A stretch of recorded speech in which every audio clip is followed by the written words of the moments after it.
Assalamualaikum warahmatullahi wabarakatuh.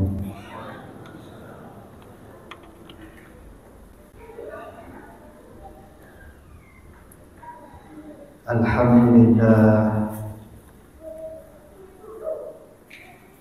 wassalatu wassalamu ala Rasulillah wa ala alihi wa ashabihi wa man wala, wa ashhadu an la ilaha illallah wahdahu la syarika lah, wa ashhadu anna Muhammadan abduhu wa rasuluhu la nabiyya ba'dah.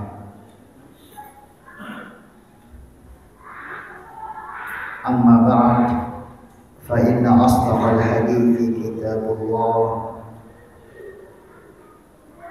wa khairal huda huda Muhammadin sallallahu alaihi wa ala alihi wa sahbihi wa sallam, wa syarrul umuri muhdatsatuha, fa inna kulla muhdatsatin fi dinillahi bid'ah wa kulla bid'atin dhalalah wa kulla dhalalatin finnar. Ikhwatal iman, azzani wa azzakumullah. Saudara dan saudariku sekalian, jamaah salat maghrib Masjid Al-Ikhlas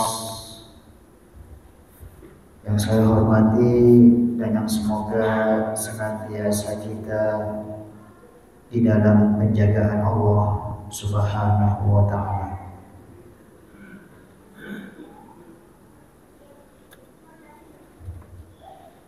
Seperti yang sudah kita ketahui bersama, tentang hari ini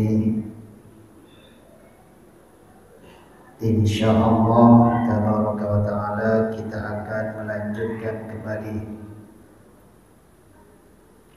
pembelajaran tafsir ayat-ayat suci Al-Quran yang kita ambil melalui karya tulis Al-Imam Abul Fida Ismail bin Katsir, atau yang sering lebih dikenal oleh kita dengan sebutan Imam Ibnu Katsir rahimahullah subhanahu wa ta'ala di dalam tafsirnya.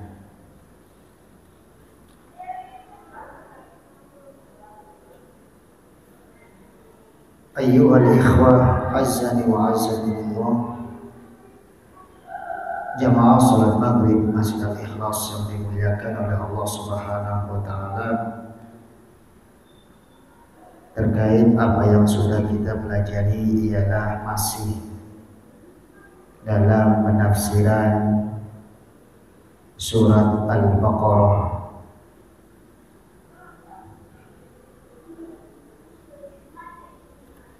Marilah kita perhatikan bersama-sama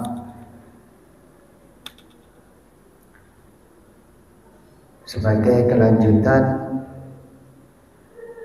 dari apa yang sudah kita pelajari di pertemuan sebelum ini. Semoga Allah Subhanahu wa ta'ala senantiasa memberikan pemahaman kita yang terbaik di dalam mempelajari ilmu agama.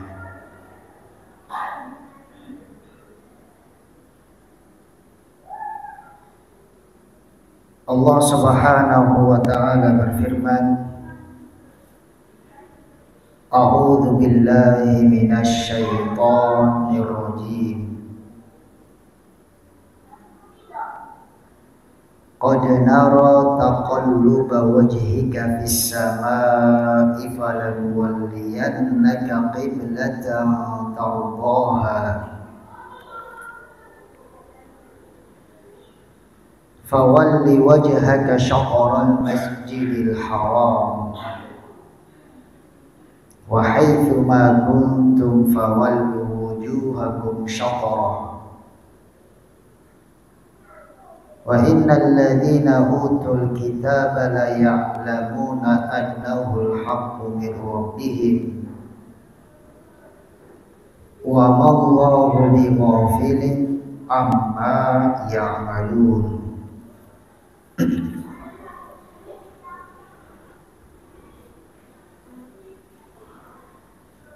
Yang artinya kurang lebih sungguh nara taqalluba wajhika fis sama, kami melihat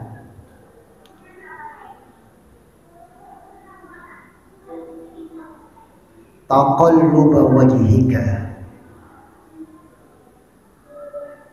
bolak-baliknya wajahmu memandang fis sama, ke arah langit, maksudnya ke atas.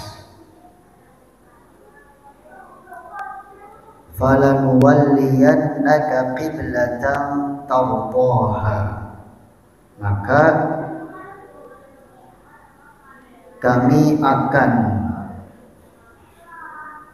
memalingkanmu ke suatu kiblat yang kamu menyukainya. Fawalli wajhaka syatral masjidil haram, maka hadapkanlah wajahmu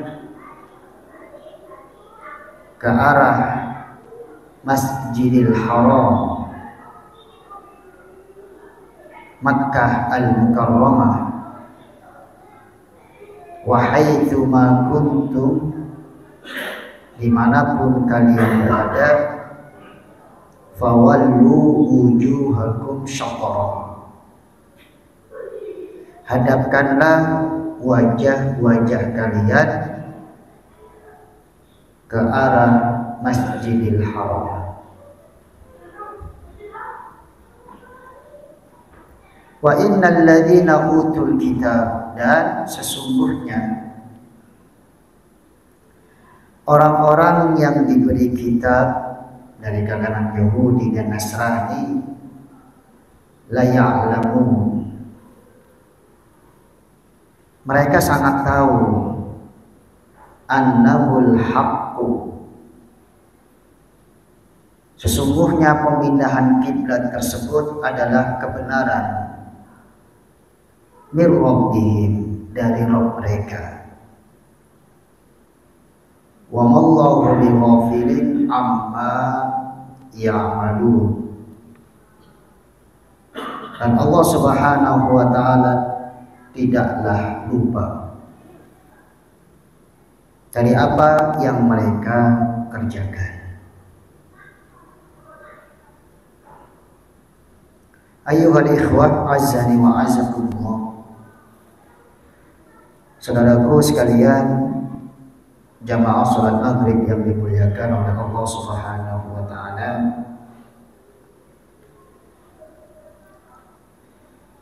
Di dalam ayat yang mulia ini Allah Subhanahu wa taala menjelaskan kepada kita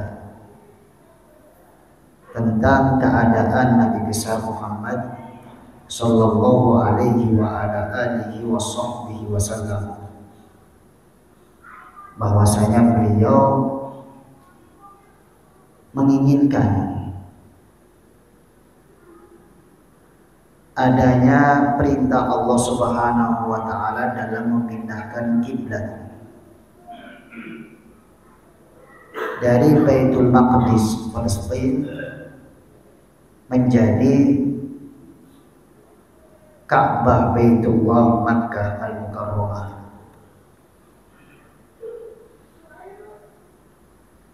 Kenapa kita katakan hakikatnya yang diinginkan oleh Nabi demikian?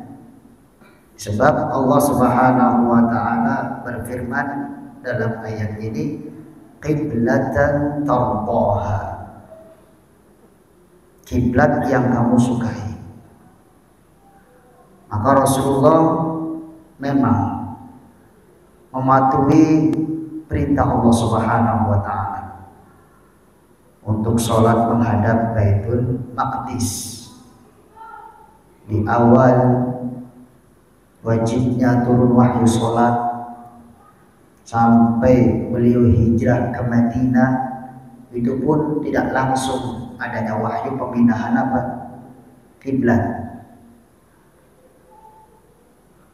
Namun Rasulullah Shallallahu Alaihi Wasallam lebih cenderung, lebih suka kalaulah Allah Subhanahu wa taala mengizinkan supaya kiblat dipindah ke arah Masjidil Haram. Maka di sini Allah berfirman, qad nara taqalluba wajhika. Kami sudah melihat taqalluba, bolak-baliknya wajahmu. Artinya Rasulullah selalu setiap kali sholat menghadap Baitul Maqdis, beliau berdoa kepada Allah Subhanahu wa taala. Wajahnya beliau memandang ke langit, berkeinginan supaya Allah Subhanahu wa taala menjadikan Baitullah sebagai kiblat kaum muslimin. Taqallub artinya apa? Berbolak-baliknya. Bukan hanya sekali ya, tetapi apa? Beberapa kali.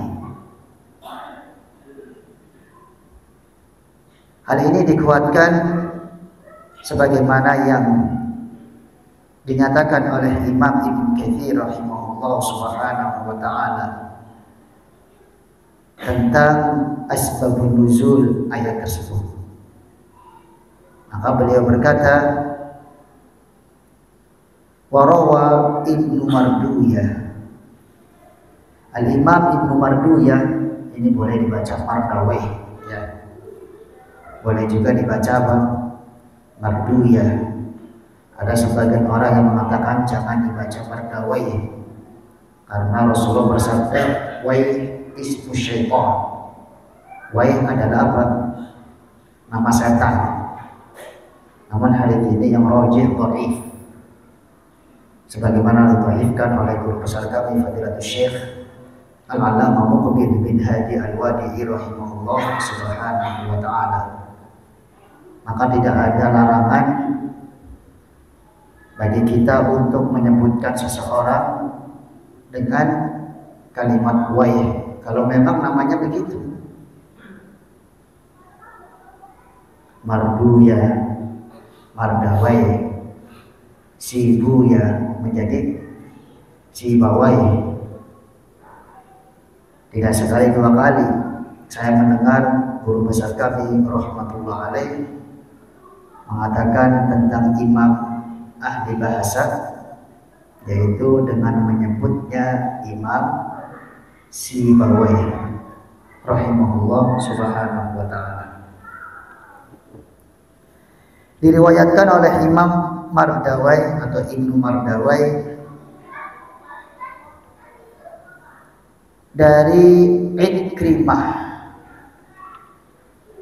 an Ibni Abbas. Ikrimah ini salah satu murid seniornya Ibnu Abbas ya, bapak ibu.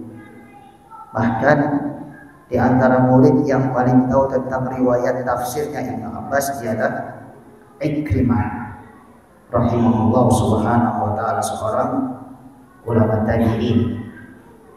Sehingga kalau kita mendapati riwayat Ibnu Abbas yang datang melalui jalan Ikrimah, lebih menenangkan hati. Sebab Ikrimah ini adalah orang yang paling tahu tentang riwayatnya Ibnu Abbas radhiyallahu ta'ala anhu.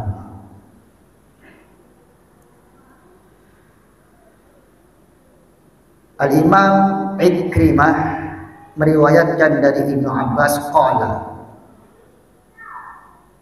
beliau pernah berkata, kana nabiyyu, adalah Nabi besar Muhammad sallallahu alaihi wa ala alihi wa sahbihi wasallam, idza sallama min salatihi ila Baitul Maqdis, setiap kali beliau salam,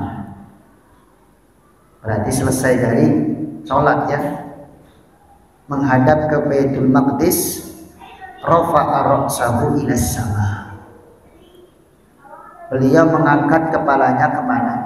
Ke atas, berdoa kepada Allah Subhanahu wa ta'ala. Artinya beliau lebih cenderung, lebih senang kalaulah Allah Subhanahu wa ta'ala memindahkan kiblat dari Baitul Maqdis ke Baitullahil Haram. Kemudian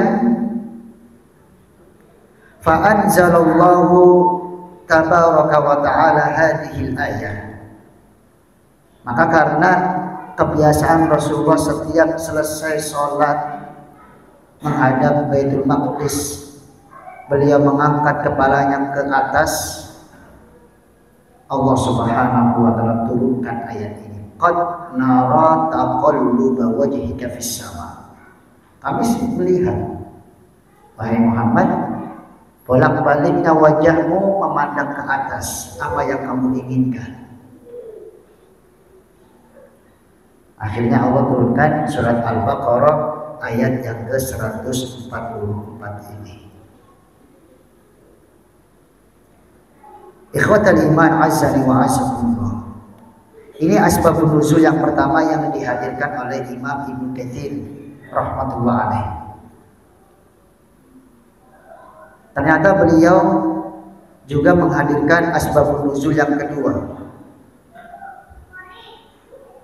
Kita semuanya mengetahui ya, dalam ilmu asbabun nuzul, kalau didapatkan beberapa riwayat antara yang sahih dan yang dhaif sudah jelas, maka yang dhaif dibuang.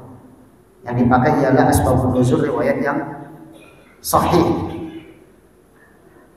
Namun apabila kita mendapati asbabun nuzul bukan hanya satu dalam suatu ayat, maka mungkin itu bisa menjadi tambahan ilmu saling menjelaskan, selama asbabun nuzul tersebut riwayatnya ialah sahih. Tadi yang pertama kita sudah dapatkan asbabun nuzul riwayat Imam Ibnu Mardawayh dari jalan Ikrimah dari Ibnu Abbas. Insyaallah tabaraka wa ta'ala sanad ini sahih.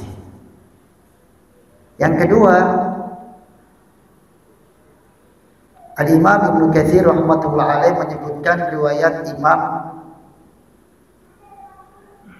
Abdul Razzaq. Beliau berkata, akhbarana Israil, telah mengkabarkan kepada kami Imam Israil, an Abi Ishaq, dari Abu Ishaq. Abu Ishaq yang dimaksud di sini ialah Amr bin Abdullah As-Sabi'i. Beliau hakikatnya ada hubungan kerabat dengan muridnya yaitu Israil. Setelah para ulama ahli hadis meneliti, ternyata Israil ialah cucunya Abu Ishaq. Ya, karena nama Israil ialah Israil bin Yunus bin Abi Ishaq. Berarti dalam riwayat yang akan kita baca ini ada cucu meriwayatkan dari kakeknya. Kemudian kita harus mengetahui bersama, Al-Imam Al-Bukhari mengatakan bahwa murid-murid Imam Abu Ishaq yang paling pandai, yang paling tahu tentang hadisnya ialah cucunya sendiri, yaitu Israil.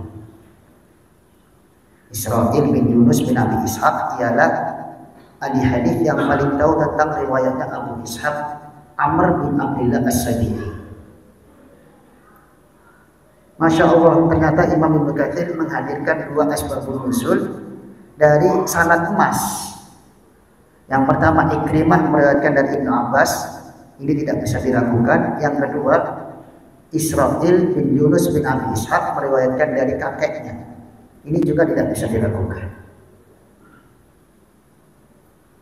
Kemudian Abu Ishaq meriwayatkan Anil Barra dari Imam Barra, maksudnya sahabat Nabi Barra bin Azib radhiyallahu taala anhu. Saudaraku sekalian jamaah salat maghrib yang dimuliakan oleh Allah Subhanahu wa taala, sekilas saja saya memberitahu kepada antum semua, pada dasarnya Abu Ishaq itu seorang ahli hadis mudallis yang secara berkesimpulan apabila dia membawa riwayat dengan an kurang aman dari kesohihan. Di sini Abu Ishaq mengatakan an al-Barra. Secara zahir sanad kurang aman dari sahih. Namun ternyata yang meriwayatkan dari Abu Ishaq ialah cucunya sendiri sehingga aman. Itu yang menjadikan aman segala ucapan Abu Ishaq dalam meriwayatkan hadis dengan an, kalau yang meriwayatkan dari beliau siapa? Cucunya, yaitu Israil bin Yunus bin Abi Ishaq. Berarti tidak ada hujah bagi siapapun yang mau mendhaifkan asbabun nuzul yang kedua ini. Qala Imam sahabat Nabi Barra bin Azib berkata radhiyallahu anhu, lamma qadima Rasulullah sallallahu alaihi wa ala alihi wa sahbihi wasallam al-Madinah. Ketika Rasulullah datang ke negeri Madinah, hijrah ya, dari Mekah ke mana? Ke Madinah. Shalla nahwa Baitul Maqdis 16 syahra atau 17 syahra. Beliau sempat sholat menghadap Baitul Maqdis sekitar 16 atau 17 bulan. Berarti setahun lebih kan? Setahun lebih ya. Dari Mekah ke Madinah nggak langsung beliau sholat menghadap Ka'bah Baitullah, tetapi sempat masih sholat menghadap Baitul Maqdis kurang lebihnya 16 atau 17 bulan. Wa kana Rasulullah, dan adalah Rasulullah sallallahu alaihi wa ala alihi wa sahbihi wasallam yuhibbu, beliau ingin, suka, mencintai an yuhawwala nahwal Ka'bah, untuk dipindahkan ke arah Ka'bah Baitullahil Haram. Beliau pengen ada wahyu turun pemindahan apa? Kiblat. Fanazalat, maka di saat itulah nazalat, turun firman Allah Subhanahu wa taala, qad nara taqalluba wajhika fis sama. Sungguh kami telah melihat taqalluba, bolak-baliknya wajahmu memandang ke langit, karena kamu mengharapkan adanya apa? Perubahan kiblat. Dan ini kita sudah membahas dari pertemuan yang sebelumnya ya, bahwa waktu itu wahyu turun pemindahan kiblat dalam sholat apa? Ada yang masih ingat? Dalam sholat asar ya, yang lebih roja dalam sholat asar. Ketika Rasulullah Shallallahu alaihi wa alihi wasallam keluar menuju Bani Salamah, karena ada salah seorang Bani Salamah yang meninggal. Maka Rasulullah menginginkan untuk menghibur mereka supaya jangan berlarut-larut sedih sampai datang waktu sholat apa? Asar. Kemudian Rasulullah sholat di Masjid Bani Salamah yang sekarang dinamai Masjid apa? Qiblatain ya. Kita sudah bahas pertemuan kemarin persis. Masih dalam perjalanan sholat, artinya sholat belum selesai. Jibril alaihi salatu wassalam datang menghampiri Nabi Muhammad, menurunkan wahyu dari Allah Subhanahu wa taala bahwa kiblat sekarang dirubah dari Baitul Maqdis menjadi Baitul Haram, Ka'bah.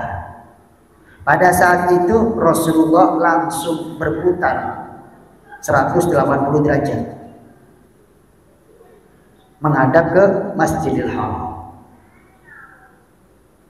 Dan ini yang lebih rajih ya, bahwa sholat tersebut ialah sholat al-asr, sebagaimana dikuatkan dalam riwayat Imam Abu Nuaim Al-Fadl bin Dukain rahimahullah subhanahu wa ta'ala.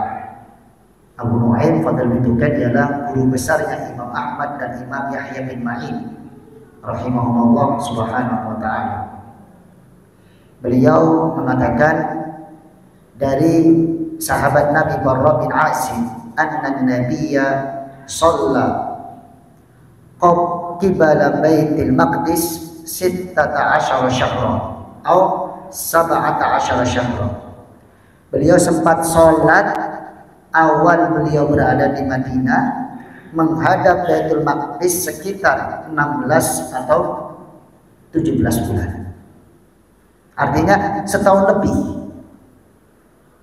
beliau sholat di Madinah masih menghadap Baitul Maqdis. Wa kana yu'jibuhu, dan adalah Rasulullah lebih menginginkan atau mengagumkan, beliau menyukai kiblatuhu qibalal bait, kiblatnya diarahkan kepada arah Baitullahil Haram, Ka'bah, Makkah Mukarramah. Wa annahu shalla salatal asri. Nah, di sini lafaznya sangat jelas. Waktu itu Rasulullah salat asar, wa shalla ma'ahu qaumun, dan beberapa kaum pun sholat di belakang beliau. Dan dimaksud ialah di saat beliau berada di tengah-tengah Bani Salamah. Kemudian sholatnya di mana? Di Masjid Bani Salamah, atau yang terkenal sekarang Masjid Qiblatain. Qiblatain kan artinya dua kiblat ya, karena di masjid itulah Rasulullah sholat pertama awal rakaat menghadap Baitul Maqdis, kemudian rakaat-rakaat berikutnya ya sekitar 2 atau lebih ya, karena sholat asar itu langsung menghadap ke Baitullahil Haram. Maka riwayat-riwayat ini ikhwatal iman azza wa jalla semakin menjelaskan kepada kita bahwa memang Rasulullah Shallallahu alaihi wasallam tetap selalu mematuhi perintah Allah. Ya. Awal turunnya kewajiban sholat disuruh menghadap ke Baitul Maqdis, Rasulullah menurutinya. Rasulullah menjalankan dan Rasulullah perintahkan umatnya untuk sholat menghadap Baitul Maqdis. Akan tetapi pada dasarnya Rasulullah senang, berharap adanya pemindahan kiblat dari Allah Subhanahu wa taala. Dan Allah Subhanahu wa taala mengabulkan keinginan Rasulullah sallallahu alaihi wa ala alihi wasallam. Ini yang dimaksud kiblatan taqwaha, kiblat yang kamu ridhoi, yang kamu sukai. Fawalli wajhaka syatral Masjidil Haram, maka hadapkanlah sekarang wahai Muhammad wajahmu ke arah siapa? Ke arah mana? Ke arah Masjidil Haram, yaitu Baitullah Makkah Al-Mukarramah. Kalau di Indonesia arahnya barat ya, bukan arahnya timur, karena perjalanan kita kalau ke Arab Saudi yang arahnya kemana? Ke barat. Sehingga kalau ditanya, ini kita menghadapnya ke Baitullah enggak ya? Tapi ke barat. Ya memang kiblat kita di Indonesia ialah ke barat. Makanya waktu antara Indonesia dan Arab Saudi duluan mana? Duluan Indonesia. Sebab matahari itu terbitnya dari arah timur. Ya. Terus ke barat, Sampai ke Indonesia. Belum nyampe ke Arab Saudi, artinya perubahan waktunya lebih duluan. Lebih duluan apa? Di Indonesia. Ayuhal ikhwan, azza wa azzakumullah. Wa haitsu ma kuntum fawallu wujuhakum syatrah. Lalu dalam ayat ini Allah berfirman, kita lihat, dimanapun kalian berada, fawallu wujuhakum syatrah, hadapkanlah wajah kalian di depan arah Masjidil Haram. Syatrah ialah arah Masjidil Haram, artinya dimanapun kita sholat, apakah di Indonesia ataupun di negara yang lain, maka hadapkanlah wajah kita ke depan, yaitu arah Makkah Al-Mukarramah. Menurut Imam Ibnu Katsir rahmatullah alaih, di dalam ayat yang mulia ini ada seorang ulama, yaitu Imam Malik bin Anas. Demikian juga beberapa madhabnya, madhab Malikiyah, berdalil bahwa annal musalliya yanzur amamahu la ila mawdi'i sujudi. Berdasarkan ayat ini, orang yang sholat hendaknya dia menghadapkan wajahnya ke depan arah Ka'bah Masjidil Haram, bukan ke tempat sujudnya. Kalau ke tempat sujudnya kan ke bawah. Allah Subhanahu wa taala berfirman, fawalli wajhaka syatrul Masjidil Haram wa haitsu ma kuntum fawallu wujuhakum syatrah. Fokus arah ke depan, bukan arah kemana? Ke bawah, ke tempat sujud. Ini pendalilan yang dikatakan oleh Imam Malik rahimahullah subhanahu wa ta'ala, walaupun berbeda dengan apa yang dikatakan oleh Al-Imam Asy-Syafi'i rahmatullah alaih. Kalau Al-Imam Asy-Syafi'i dan Abu Hanifah, di sini disebutkan bahwa orang yang sholat lebih utama pandangannya ke tempat mana? Ke tempat sujud. Ya, memang ini diperselisihkan oleh para ulama al-fuqaha, al-fiqih.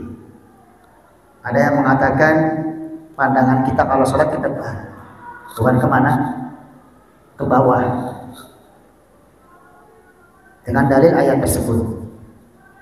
Dan ada yang mengatakan pandangan kita itu ke bawah, ke tempat sujud, dengan dalil di dalam hadis Rasulullah Shallallahu Alaihi Wasallam diceritakan oleh para sahabatnya, karena Rasulullah Shallallahu Alaihi Wasallam tidak qoma, apabila beliau berdiri untuk sholat, yusolli yataqatta'u ra'suhu ila al-ard, beliau menundukkan pandangannya ke tanah, yataqatta'u ra'suhu ila al-ard. Maka hadis ini sangat jelas menurut Al-Imam Syafi'i, Al-Imam Abi Hanifah dan yang semisalnya, bahwa kita diutamakan pandangannya kemana? Ke bawah. Namun memang ya, kalau kita melihat derajat hadis, karena Rasulullah yataqatta'u ra'suhu ila al-ard adalah hadis yang dhaif. Hadis yang lemah, tidak bisa dijadikan sebagai hujjah. Oleh sebab itu, tidak ada keharusan bagi kita ya, yang lebih rajih Allah Ta'ala menjadi sisi Allah Subhanahu Wa Ta'ala, pandangannya mau ke tanah ataupun ke depan. Yang penting yang bisa menghadirkan kekhusyuan kita. Sebab yang diutamakan ialah qad aflahal mu'minun alladzina hum fi shalatihim khashi'un. Kalau memang sebagian kita, Allahu Akbar, aku lebih fokus dan lebih konsentrasi, seakan-akan saya berhadapan dengan Allah betul-betul dalam salat saya kalau menghadap ke depan. Ya berarti ini yang diutamakan. Tidak ada keharusan harus menghadap ke tanah atau ke tempat sujud. Tapi kan itu sih dari hadis tersebut tadi, dhaif hadisnya. Didhaifkan oleh guru besar kami Fadilatul Syekh Al-Allamah Muqbil bin Hadi Al-Wadi'i rahimahullah subhanahu wa ta'ala. Namun juga tidak ada pengharusan untuk menghadap ke depan. Karena illah yang diinginkan, sebab yang diinginkan ialah hadirnya khusyuk kita dalam sholat. Qad aflahal mu'minun alladzina hum fi sholatihim khashi'un. Ada sebagian kita memang lebih khusyuk ke depan, ya. Dan ada sebagian kita kalau sholat, nah ininya kepalanya apa? Terkumpul ke bawah. Menurut dia lebih khusyuk. Kalau tafadhal, maka silahkan. Nah ini ada sekilas hukum fikih yang dijelaskan oleh Al-Imam Ibnu Katsir rahmatullah alaih. Kemudian dari ayat wa haitsu ma kuntum fawallu wujuhakum syatrah, dimanapun kalian berada ketika sholat, hadapkanlah wajahmu ke arah Baitullahil Haram. Ada fikih yang kedua dihadirkan oleh Imam Ibnu Katsir di dalam kitab ini, yaitu ini menunjukkan bahwa kita kalau sholat, mau posisi manapun, bagaimanapun keadaan kita, apakah naik kendaraan ataupun tidak, maka hadapkanlah ke arah syatrul Masjidil Haram. Sebagian ulama ada yang mengatakan kecuali sholat fardu. Kalau sholat fardu nggak boleh di kendaraan. Ada sebagian ulama yang mengatakan demikian. Karena seluruh dalil Rasulullah sholat di kendaraan ialah sholat sunnah. Adapun ketika beliau sholat fardu, beliau berhenti langsung turun dari kendaraannya. Sehingga ada ulama yang melarang sholat fardu nggak boleh di kendaraan. Pernah kami bahas di sana ya, di Yaman. Memang falahu qawluhu, ulama tersebut demikianlah pendapatnya. Tetapi ada kaidah ma tsabata fi sunnati tsabata fil fardhah. Segala sesuatu yang tetap dalam sunnah, sholat sunnah, maka tetap juga dalam sholat fardu. Illa bidalil, kecuali ada dalil yang betul-betul mengkhususkannya. Kecuali ada dalil yang betul-betul mengkhususkannya. Nah, dalam zaman kita sekarang ada beberapa sholat fardu yang sangat menyulitkan kita turun dari kendaraan. Contohnya di mana? Di pesawat. Ya, di pesawat kita bisa nggak ngomong sama pilotnya itu. Mas pilot, bapak pilot, kalau misalkan waktu sholat turun dong, gitu. Bisa nggak? Nggak mungkin ya, nggak mungkin. Nah sehingga bisa sholat di kendaraan. Di bus saja, di bus ya, nggak mungkin supirnya misalkan tidak di waktu untuk berhenti ya. Untuk satu penumpang, dua penumpang nggak mungkin dia berhenti. Ya tetap jalan. Kecuali seluruh penumpang serentak. Pak supir, berhenti dulu lah kita sholat. Kalau enggak ya sudah kita mau turun. Nah baru nanti kalah supirnya ya. Nah jadi alhasil bahwa sholat di atas kendaraan boleh sholat sunnah dan juga boleh sholat fardu. Yang penting kita mengarahkan dan mengingatkan ke arah Masjidil Haram. Nanti kan kendaraan muter-muter ya, belok kanan, belok kiri, belok kanan, belok kiri. Ya sudah, jangan belok kanan, tadi di belakang mana? Belok kiri, tadi di belakang mana? Bingung sendiri kita nanti ya. Nah, itu termasuk memberat-beratkan diri akhirnya. Ada dua berarti ya hukum fikih yang disebutkan oleh Imam Ibnu Katsir rahmatullah alaih, yaitu yang pertama tentang bagaimana pandangan kita ketika sholat. Meskipun di sini terjadi perbedaan pendapat, ada yang mengatakan ke bawah, ada yang mengatakan ke depan. Dan ini sudah dibahas ya. Fikih yang kedua ialah tentang apakah sholat fardu berlaku di atas kendaraan sehingga kita meniatkan bahwa kita menghadap arah Ka'bah, Masjidil Haram. Meskipun kendaraannya belok-belok,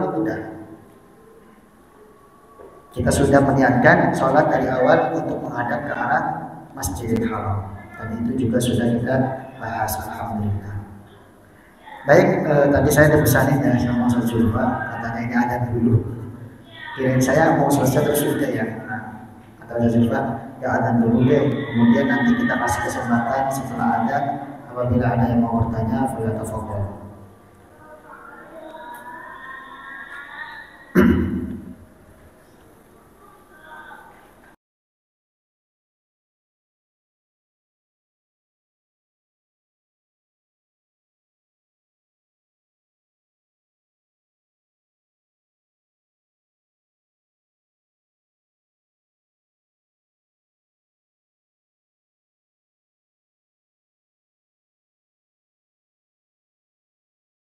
Salat maghrib dan isya Masjid Al-Ikhlas yang dimuliakan oleh Allah Subhanahu wa taala. Ya, kita sempat membaca tadi ya.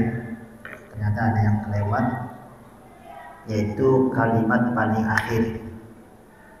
Allah Subhanahu wa taala tutup ayat ini, wa innal ladzina utul kitaba la ya'lamun.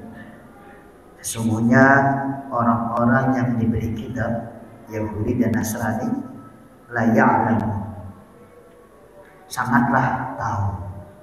Lam di sini bukan lam nafi, tetapi lam taukid ya, betul-betul tahu annahul haqqu min rabbih, bahwa pemindahan kiblat itu adalah kebenaran dari Rabb mereka. Maksudnya kata Imam Ibnu Katsir rahimahullah subhanahu wa ta'ala, mereka ankaru istiqbalakumul Ka'bah. Mereka masih mengingkari ketika kalian sholat menghadap ke Ka'bah, an Baitul Maqdis, dari yang semula Baitul Maqdis. Ya'lamuna annallaha sayuwajjihuka ilaiha.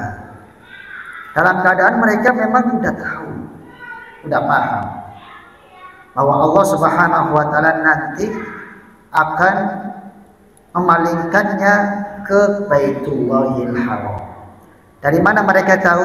Bima fi kutubihim, dengan apa yang mereka lihat di dalam kitab-kitab mereka. Kitab Taurat dan Injil sudah ada, sudah tertera bagaimana sifat Rasulullah dan umatnya, itu sudah ada. Namun begitulah ahlul kitab yang selalu menyembunyikan kebenaran, sehingga di saat sudah terjadi apa yang Allah Subhanahu wa taala tetapkan, yaitu pemindahan kiblat, mereka tetap mengingkari. Ya, mengingkarinya mereka bukan karena bodoh, tetapi karena apa? Karena ilmu sudah tahu. Itulah orang-orang kafir, Yahudi dan Nasrani, selalu menentang kebenaran agama Islam. Akhirnya Allah ancam di ayat ini dengan kalimat wa wallahu bighafilin amma ya'malun. Allah tidak akan mungkin lupa apa yang mereka kerjakan. Mereka terus dalam penentangannya, silahkan. Tetapi segala sesuatu ada balasannya dari Allah Subhanahu wa taala. Apalagi penentangannya, pengingkarannya setelah ini. Kecuali kalau orang benar-benar nggak tahu, ya, itu lebih mending daripada orang yang sudah tahu, sudah sangat tahu bahkan, tetapi dia masih mengingkarinya dan menentangnya. Dengan demikian kita telah selesai di kalimat akhir dari ayat qad nara taqalluba wajhika fis sama falanuwalliyannaka qiblatan tardaha ila akhir ayat. Wallahu ta'ala a'lam bissawab. Semoga Allah Subhanahu wa taala ya menjauhkan kita semuanya dari sifatnya orang-orang kafir, Yahudi dan Nasrani yang selalu menolak kebenaran, mengingkarinya, padahal setelah datang ilmu kepada kita. Kita gunakan waktu yang selebihnya sedikit. Kalau memang ada yang mau bertanya, pada tafadhol. Tapi kalau tidak ada yang bertanya, berarti nanti kita akan tutup langsung.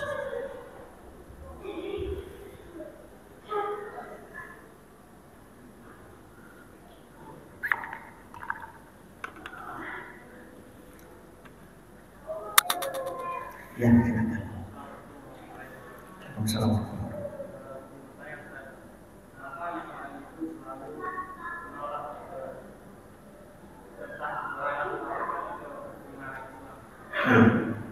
Karena hasadnya mereka terhadap agama Islam yang nanti dibawa oleh Nabi besar Muhammad Sallallahu Alaihi Wasallam.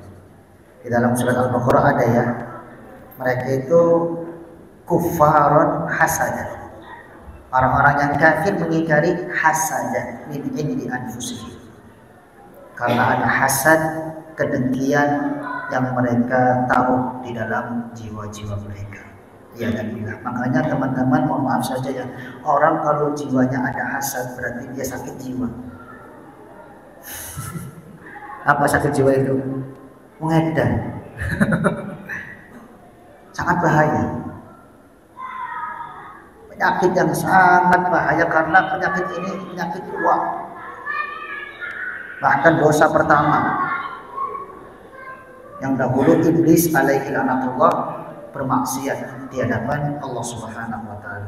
Awal mulanya iblis kenapa sombong? Karena ada hasad dulu. Semoga Allah Subhanahu wa taala betul-betul menjauhkan kita dari sifat ini. Ya, jangan sampai jadi wong edan ya. La haula wala quwata illa billah. Insyaallah jelas semua ya. Baik, kalau misalkan sudah jelas semua, kita akhiri dan kita tutup dengan doa kafaratul majlis. Subhanakallahumma wa bihamdika asyhadu an la ilaha illa anta astaghfiruka wa atubu ilaik. Wassalamualaikum warahmatullahi wabarakatuh.